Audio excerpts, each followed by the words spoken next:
Gente boa e amada, eu estou aqui para desejar que a graça e a paz de Cristo continue sobre a sua vida, que o Senhor continue te cercando de bênçãos, proteções, te fortalecendo a esperança, a fé, o amor, te dando ânimo a cada dia para vencer, para continuar essa jornada, essa caminhada inusitada em que nós e todos os outros 7 bilhões de habitantes da Terra estão vivendo.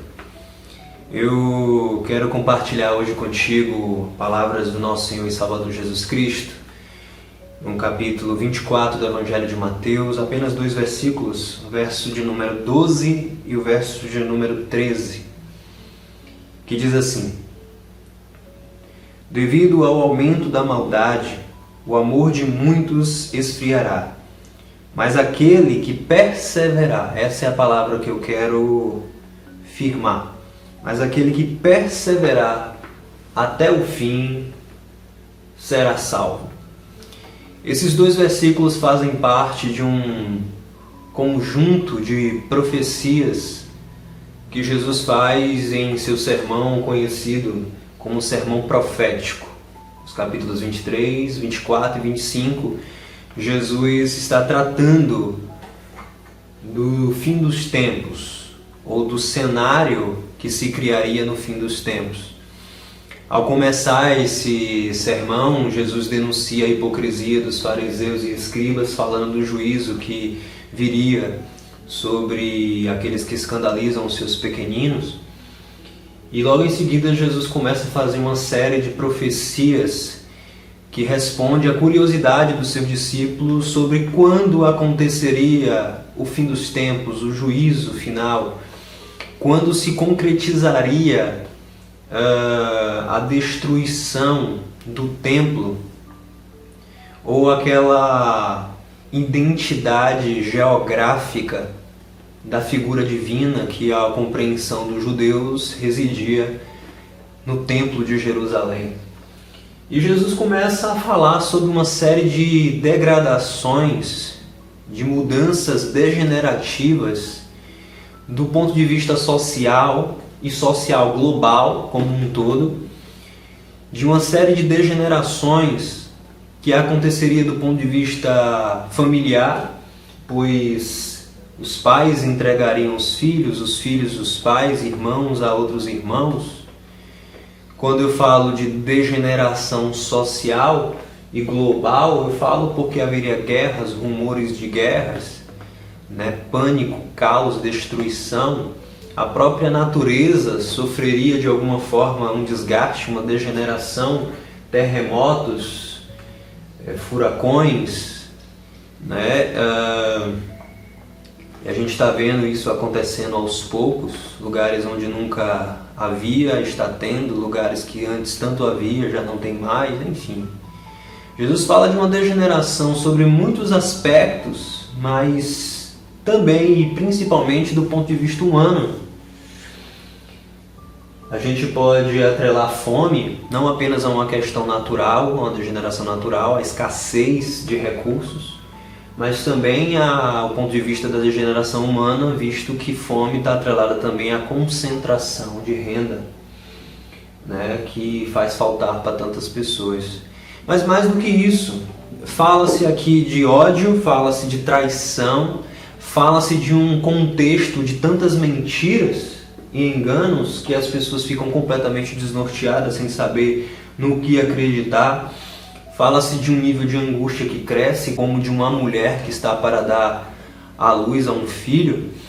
Fala-se de um cenário humano onde a iniquidade, o mal, a crueldade se multiplica tanto que o amor das pessoas acaba esfriando. As pessoas passam a ter receios de amar, receios de praticar o bem, receios de ser justo, visto que todo o contexto à sua volta se tornou injusto, ímpio, iníquo.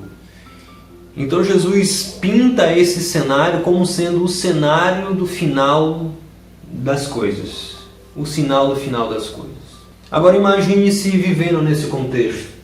Não imagine se vivendo nesse contexto. Saiba que você já está dentro desse contexto. Basta olhar à sua volta e você vai ver que tudo aquilo que Jesus pintou como um cenário e deixou bem claro, olha, é necessário que essas coisas comecem a se cumprir, mas ainda não é o fim. Porque Jesus não está traçando uma linha cronológica do fim dos tempos para que a gente fique perguntando, e agora? Será que agora? Não, Jesus só está dizendo, essas coisas irão, à medida que o tempo avança, se intensificar e chegará a um ponto tão hediondo que se o Senhor não abreviasse os tempos, nem os fiéis aguentariam, suportariam. Eu imagino que a gente está chegando a esse ponto. Mas é uma recomendação pontual, necessária de ser entendida e, principalmente, e só tem validade se for praticada. Jesus diz, por se multiplicar a iniquidade, o amor de muitos esfriará. Mas quem perseverar até o fim será salvo. E o que vem a ser se perseverar? A história da igreja é uma história de perseverança. Perseverança é uma coisa necessária a absolutamente tudo na vida. Nada se constrói na história humana sem perseverança. Se alguém decide construir uma empresa, ela precisa perseverar, ela precisa lidar com os desafios, lidar com as barreiras, com as condições adversas e diversas. Se a pessoa decide construir um relacionamento, ela precisa perseverar, e isso exige paciência, exige amor, dedicação, cuidado, zelo. Se a pessoa decide construir uma casa, ela precisa perseverar com trabalho, dedicação, esmero. Tudo na história humana, na vida humana, se constrói com perseverança. E a caminhada com Cristo, a caminhada de fé, não é diferente. É necessário que haja perseverança na nossa caminhada, visto que o contexto do qual nós estamos, o qual a igreja está inserida, é de tribulações, dificuldades, é de lutas. E isso acontece na história humana como um todo. É muito comum ouvir as pessoas falarem das diversidades, adversidades, que os cristãos em determinados lugares da terra passam com perseguições políticas, gerando inclusive assassinatos, e outras coisas mais. Mas existe a necessidade de perseverar na fé dentro desse contexto de perseguições políticas, assassinatos e coisas mais, perseguições religiosas, mas também dentro de um contexto onde existe liberdade de expressão, liberdade de fé, de culto, mas que, não diferente de outros contextos, a nossa fé é atacada, é minada, a nossa esperança, o reino de Deus sofre constantes ataques do mundo, do maligno, visto que a todo tempo, como diz o apóstolo Pedro, o diabo, nosso inimigo, anda ao nosso derredor como um leão buscando a quem possa tragar, destruir, buscando uma ovelha dispersa, a qual possa arrancar, e destruí-la completamente. Se não perseverarmos em caminhar junto ao nosso sumo pastor que nos protege desses leões e lobos devoradores, nós estamos perdidos. Interessante que quando Jesus traça o contexto de degeneração, perceba que os crentes não estão fora do grupo. Aparecerão falsos cristos e falsos profetas e, se possível, enganarão a muitos. Imagine você que essa degeneração acontece também dentro dos ambientes, os ciclos de fé, os ciclos religiosos, de espiritualidade, acontecem. E a gente tem visto que isso é fato. Mas o que é perseverar? Perseverar é se manter em constante assiduidade aos cultos. Perseverança é continuar praticando liturgias templárias. Perseverança não tem nada a ver com isso. Eu cito essa fala porque tem muita gente que compreende assim, tem muito líder religioso inescrupuloso que, por uma questão de autoafirmação, não de preocupação com a fé de quem quer que seja, passa a impressão que perseverar tem a ver com a presença no templo onde ele está. que perseverar na fé é inclusive ser intransigente e irresponsável sobre muitas questões para poder firmar o ego dele, manter o status religioso dele. Quando Jesus fala de perseverança, entenda que Jesus, em primeiro lugar, está falando de não perder a fé. Não perder a fé. Perseverar tem a ver com fidelidade. Perseverança tem a ver com manter-se íntegro, fiel à nossa raiz, à nossa rocha de alicerce. Perseverar tem a ver com manter viva a confiança total, absoluta na figura de Cristo Jesus, como a figura central da nossa salvação. Não se desviar para confiar nos seus próprios recursos, para tentar traçar o rumo da sua própria história, para acreditar que você se basta ou que você precisa estar no topo do mundo, ser um manipulador ao invés de ser manipulado, né? Aquela velha ditadura do opressor. Tem gente que quer deixar de ser oprimido e se tornar opressor. Não. Quando Jesus fala de perseverar, é manter-se fiel, manter sua fé intacta no reino de Deus, na justiça do reino de Deus, naquilo que Ele ensinou, naquilo que Ele revelou como sendo a vontade do Pai. Manter-se confiante de que a fé é fruto de graça, mediante ao sacrifício de Cristo Jesus, feito ao nosso favor. Manter-se firme na fé é não abdicar dessa confiança de que Cristo tem cuidado de nós, mesmo nesse cenário de caos. De que o fio das nossas cabeças estão todos contados. De que não cai um pássaro sem que seja vontade de Deus e que nós somos mantidos por Ele. E que o pior e mais aterrorizante cenário que possa acontecer ao ser humano e sobre muitas realidades é a morte, essa também já foi vencida e não pode nos vencer, visto que em Cristo somos mais do que vencedores. Cristo venceu a morte. A nós o que espera é tão somente vida eterna. Na terra, tribulações, provações, lutas, aprendizado. Na pós-morte, vida eterna. Acabou. Perseverar é manter-se firme nisso. Perseverar é manter-se firme na esperança. Esperança, gente, é tão somente ter onde chegar. Por isso digo, quem perde a esperança, perde completamente a razão de viver, perde o rumo da vida, porque não tem onde chegar. Quando nos fala de perseverar, nos fala de manter-se fiéis na nossa caminhada, no rumo que foi traçado por Cristo para nós.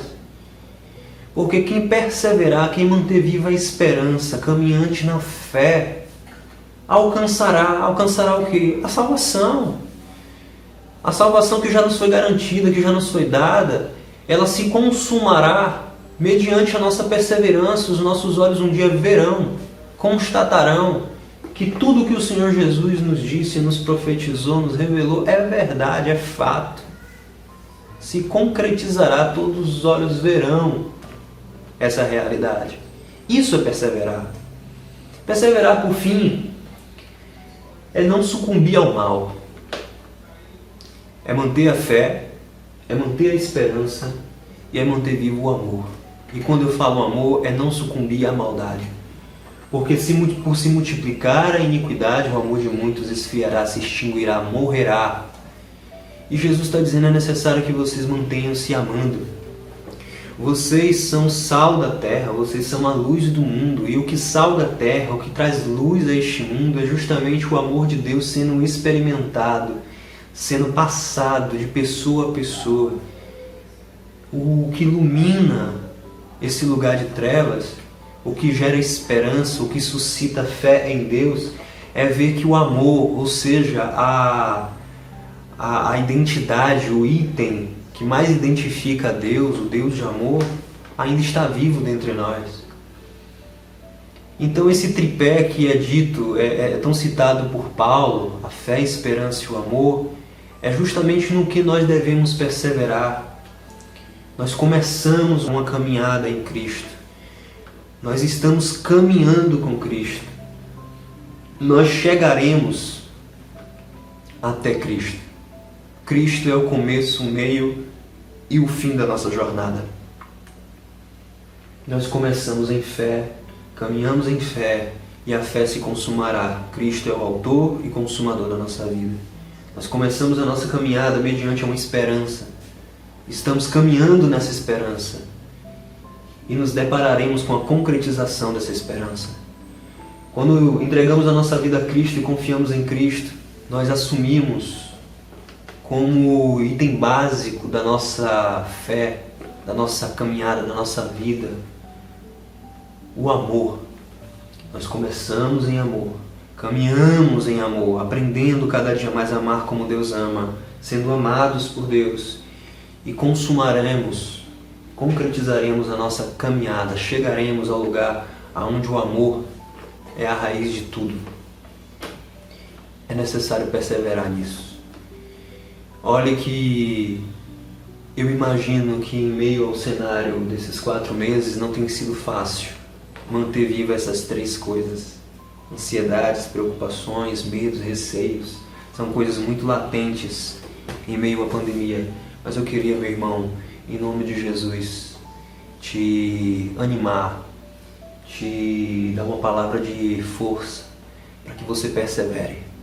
O livro de Apocalipse, que traz com maiores detalhes sobre as questões finais do mundo, fala continuamente, ao fim de cada carta, às igrejas da Ásia, perseverar até o fim, perseverar até o fim. Como perseverança, como fruto dessa perseverança, a salvação. Não porque a salvação é dada pela perseverança, pela obra, pela paciência. Não. A salvação é fruto da graça salvadora de Cristo Jesus na cruz do Calvário, que nos redime dos pecados e nos reconcilia com Deus. Mas quem perseverar até o fim, verá, se alegrará. Um dia verá o Senhor Jesus e poderá dizer, cheio de alegria, eu sabia que era verdade. Valeu a pena confiar, valeu a pena esperar, valeu a pena manter-se amando, valeu a pena dar testemunho desse amor, valeu a pena perseverar. Eu te convido à perseverança, meu irmão. Eu te convido a, com toda paciência, firmeza, manter-se perseverante diante de toda e qualquer tribulação. Porque o Senhor Jesus nos disse, no mundo vocês terão aflições, e a pandemia é uma delas. No mundo tereis aflições, mas tende bom ânimo.